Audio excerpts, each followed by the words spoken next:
여러분 안녕하십니까? 오늘은 세상 사는 이야기, 아름다운 모습과 추한 모습에 관한 이야기로 시작하도록 하겠습니다.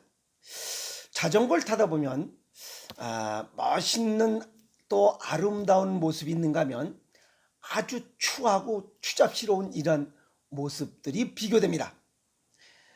아름다운 모습이라는 것은 아마 규정을 지키는 그러한 모습일 겁니다. 규정을 지키려고 하고 일반 상식 범위 내에서 생각하고 행동하는 사람들이, 자전거를 타다 보면 학생들이 보면 있어요. 아주 그 복장 단정하게 하고 니꾸사꾸 미고 이렇게 다니는 그런 학생들의 모습, 그게 가장 예쁘고 아름다운 모습 아닌가요? 근데 이 허접한 것들 보면 여기다 뭐 이렇게 이거 뭘 받고 여기 콧구멍 귀에다가 몇 개 받고 또 여기다 피어싱하고, 그게 꼬라지가 뭐야. 하긴 뭐 그런 것도 있어요. 나중에 피자 배달 시켜 먹지.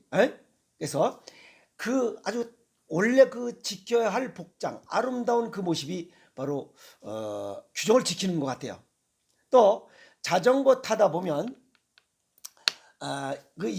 헬멧 쓰고 딱 갖추고 타는 이런 날렵한 모습으로 타는 멋있는 사람들이 있는가 하면, 이건 늑다리들, 아이고, 그냥 왜 나왔는지 모르겠어. 나도 늙어가지만 난 그렇게 안 늙을 거야. 그러려면 아예 걸어 댕겨. 또 이 자전거 타지도 못하는 놈들이 왔다리 갔다리 왔다리. 더 웃긴 거는 자전거 길에 세워놓고 전화질하는 놈들이 있어요. 그거 왜 태어난 거야?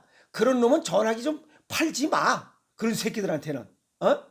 아유, 아주 그뿐만 아니 또 여기 다니다 보면 집에서 입는 잠옷, 그 나이트 가운을 입고 돌아다니는 년이 있어요. 그 젊은 년들이. 또 거기 같이 다니는 새끼도 있어요.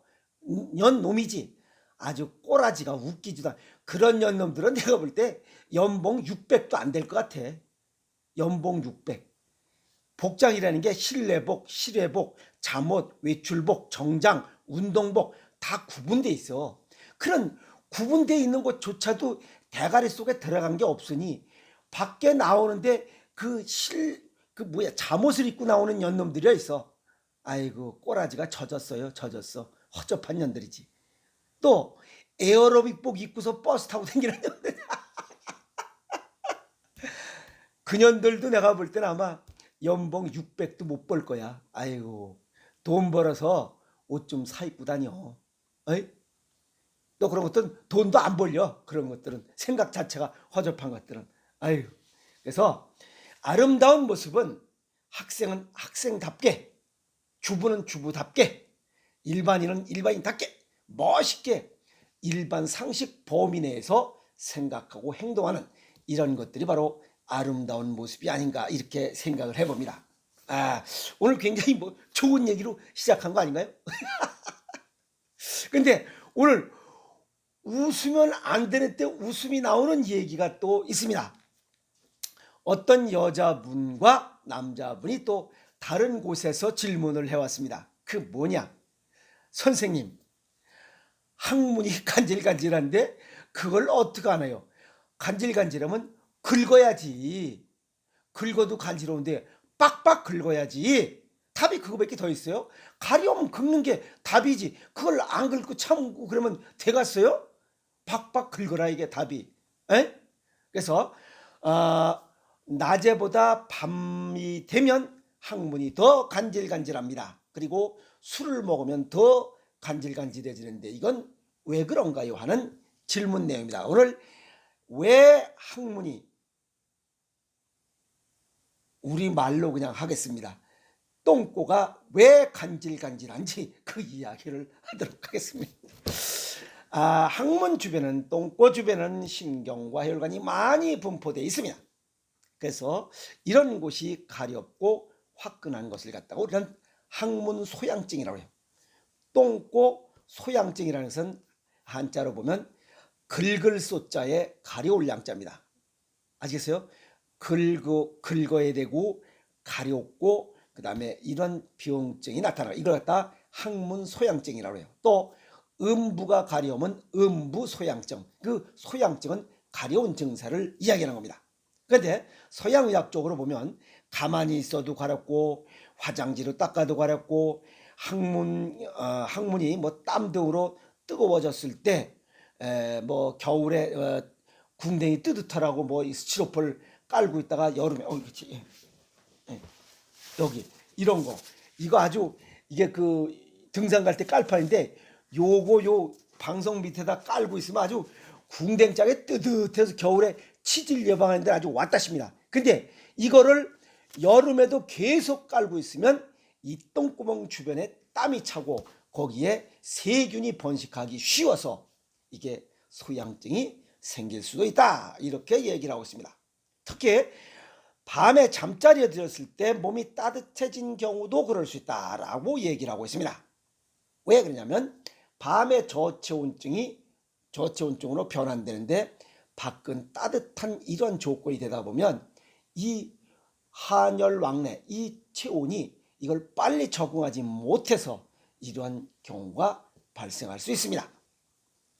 오늘 그 이야기를 하도록 하겠습니다. 우선 이 소양증, 가려움증은 항문만 가려운 게 아니라 항문에서 외음부까지 이게 가깝기 때문에 확산될 수 있습니다. 그래서 자주 긁었을 때 긁은 부위가 부어 있거나 또 상처가 있으면 피부가 두꺼워지고 하얗게 변하기도 합니다. 아시겠습니까? 서양의학적으로 항문 소양증의 원인을 보면 치핵, 치루 같은 항문 질환이 있거나 또 당뇨, 황달 등의 전신 질환, 또 일부 음식물과 약물을 잘못 먹었을 때도 발생할 수 있고 잦은 음주도 악영향을 미칠 수 있다라고 하고 있고 맥주나 포도주를 마시면 더 심해질 수 있다. 또 음주 후에 설사나 배변 횟수가 증가할수록 항문 자극으로 가려움증이 더 심해질 수 있다. 외음부나 항문주위가 세균으로 감염 시도 이렇게 항문 소양증이 생길 수 있다라고 서양의학적으로 얘기를 합니다. 그런데 정확한 발병 원인을 알 수가 없다는 겁니다. 항문이 자꾸만 가려운 거. 답은 긁어랍니다. 빡빡 긁으면 됩니다. 아시겠습니까? 그런데 서울의 그 아산병원의 모 교수님은 이런 이론을 제시하고 있습니다. 물론 이분은 대장학문과 교수님이에요. 항문은 우리 몸에서 땀을 가장 많이 배출하는 곳이다. 그래서 운동 후에 피부가 축축해져서 피부를 자극하면 이 항문 소양증이 생길 수 있으니까 좀 건조하게 이렇게 깨끗하게 하고 건조하게 해라 하는 이 얘기를 또 하고도 있습니다. 그런데 항문을 자극하는 음식들이 너무나 많습니다. 특히 카페인이 함유된 차나 커피, 콜라, 초콜릿 등 이런 것들 속에 있는 크산틴 성분이 항문을 자극할 수 있다는 겁니다. 그래서 이러한 차, 커피, 콜라, 초콜릿 등을 먹어서 항문이 가려우면 이런 것들이 원인이구나 해서 그걸 안 먹으면 가려움증이 없어질 수 있다 하는 겁니다. 또 유제품이나 토마토, 감귤 등도 항문을 자극할 수 있다, 이렇게 제시하고 있습니다. 그래서 원인을 알아야 치료 방법이 달라집니다. 원인도 모르고 치료 방법을 뭐 동일하게 할 수밖에 없죠. 그건 뭐 가장 좋은 건 가려우면 긁으랍니다. 그래서 병 발생의 원인을 모를 때는 항문 주변을 청결하게 하고 좀 깨끗하게 하는 것이 좋다라고 이렇게 얘기했는데, 뭐 항문 주위를 깨끗하게 하면 소양증을 예방할 수 있다는데 뭔 말인지 모르겠어요. 그럼 항문이 깨끗하면 맨날 똥구멍만 들이대고 뭐 드라이기로다가 쐬라는 말이야? 바빠 죽겠는데 그 화장실에 드라이기가 어디 있어? 아이고, 여기 보면 그런 거죠. 화장지로 닦았을 때도 소양증이 생긴다고 하는데 그걸 어떡하라는 거야? 그럼 벌써 얘기가 앞뒤가 안 맞아요. 그럼 드라이기를 갖고서 화장실 가서 뭐 있으라는 거야? 그럼 그 닦고 나와서 화장실 거기서 남 보는 앞에서 이걸 드라이기로 그걸 말리라는 말이야? 아이고, 말 같은 소리를 해야지. 동양의학적 소견을 정리해 봅니다. 소양증, 가려움증은 그 항문 주변이 차갑기 때문에 그렇습니다. 우리 몸은 차가우면 긁어서 열을 발생하도록 하는 생명 활동을 이렇게 활발하게 이루어지고 있습니다. 그래서 온몸이 가렵거나 항문이 가렵다라고 하는 것은 한열 왕래 조절이 잘 되지 않는다. 어느 부분이? 주로 항문 부위가. 그래서 한열 왕래 조절이 안 되기 때문에 이건 면역력이 약해지면서 나타나는 증상이 일 수 있다, 이렇게 볼 수가 있습니다. 그래서 항문에는 앞서도 말씀드렸지만 모세혈관이 많이 분포되어 있고 또 똥꼬가 밖으로 노출되어 있기 때문에 쉽게 체온을 빼앗길 수 있습니다. 그래서 모세혈관이 많아서 여기 차가워지면 정맥혈관 순환 장애가 생긴 것이 바로 치질입니다. 과음을 하면 정맥이 확장되면서 항문혈관의 피가 한 곳으로 몰리면서 항문혈액 찌꺼기가 뭉쳐서 혈전이 생성이 됩니다. 이것이 밖으로 삐져나오면 급성 혈전성 치액이 됩니다. 이럴 때는 아주 쉬운 얘기로 10분에서 한 20분 정도 따뜻한 물에 좌욕을 하면 또 똥구멍이 싹 들어갑니다. 그러고 보니까 항문이 차가우면, 즉 차가워서 혈액순환이 안 돼서 삐져나온 게 치질, 치액, 치로 이런 것들이니, 그러면 똥구멍 주변을 따뜻하게 하자 이겁니다. 그러면 이 항문 주변이 가려운 것이 깔끔하게 개선시킬 수 있다, 이렇게 볼 수 있겠습니다. 우리 몸의 체온의 분포를 보면 정상 체온은 36.5도에 37.2도, 심장은 39도, 혀 밑에는 36.8도에서 플러스 마이너스 0.4도 차이가 나고 항문은 37도씨가 돼야 됩니다. 그런데 항문이 혈액순환이 안 돼서 항문이 차가워지면 가려워지기 시작해요. 그땐 빡빡 긁든지 뜨뜻한 물에다 똥꼬를 담그면 됩니다. 그때 균이 들어가지 못하도록 소금물, 뜨뜻한 물에다가 소금을 타서 항문을 담그고 있으면 됩니다. 아시겠습니까? 드라이기로 쐬는 게 아니라.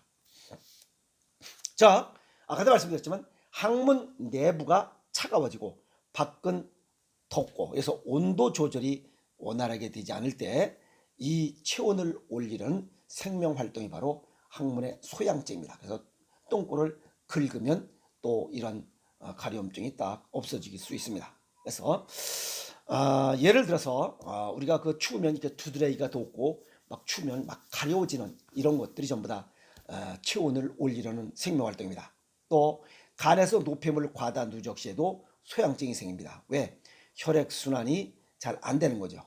그래서 이런 것들 봐서 음부소양증이나 항문소양증 전부 다 혈액순환 장애의 한 단편이다, 이렇게 보시면 됩니다. 그래서 항문소양증은 음양오행상으로 얘기하면 간과 신장, 항문의 근육은 간이 주관하고 항문 자체는 폐가 주관합니다. 그래서 폐대장이 이렇게 오행상 간장 담당, 즉 금과 목, 그래서 폐대장과 간장과 담낭의 서로 조화와 균형, 견제 기능이 떨어져서 나타날 수 있는 이런 질환 중에 하나가 항문 소양증입니다. 그래서 이런 것들을 좌욕을 하면 깔끔하게 치료될 수 있습니다. 그래서 그럼 또 간편한 건 없어. 자주 그런데 그럼 아까도 했지만 술 같은 거 먹지 않으면 되는 거죠. 몸을 차갑게 하는 것을 먹지 않으면 됩니다. 그러면 몸을 따뜻하게 하는 건 없어. 또 이런 얘기를 급하게 들이대신 분. 그것은 폐, 신장, 간장 기능을 좋게 하는 생식의 배합 비율을 해서 먹는 게 속 안을 따뜻하게 하고, 아시겠어요?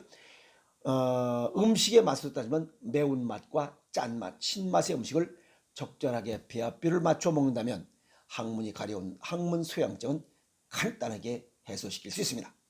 그리고 발에 보면 발의 아치 부분, 이 발가락이면 발의 아치 부분, 여기 아치 끝 부분, 발꿈치 뒤로 그 부분이 항문과 연관되어 있는 반사고입니다. 그래서 맨발로 걸으면 이 역시 항문 소양증이 간단하게 해소될 수 있습니다. 별거 아니잖아요. 그러면 꽝 잡는 게 매라고 신체의 손상 없이 불편함을 개선시키면 됩니다. 그것이 바로 이 따뜻한 소금물에다 항문을 담그는 거예요. 그래서 내 몸의 불편함은 내가 스스로 고치는 이런 이제 스스로 의사가 돼야 됩니다. 아시겠습니까? 누구 가서 창피하게 의사한테서 똥구멍 까고 내 똥구멍 근질근질했는데 이거 좀 해주시오. 이거 긁어줄 수도 없고 그거 죽을 놈은 창피하고. 그래서 그러지 마시고 집에서 오늘 이 항문이 가려운 이유를 설명했으니까 스스로 밤이 되면 항문이 간질간질해지고 술 마시면 심해지는 이런 증상들에 대해서는 스스로 항문 주변이 차가워서 그러니 따뜻하게 하는 대책을 강구하시도록 하세요. 아시겠습니까? 오늘은 웃으면 안 되는데 웃음이 나오는 똥구멍이 가려운 증상에 대해서 정리했습니다. 내 병은 내가 고치자. 파이팅! 빨리 소금물에다 항문을 담그세요.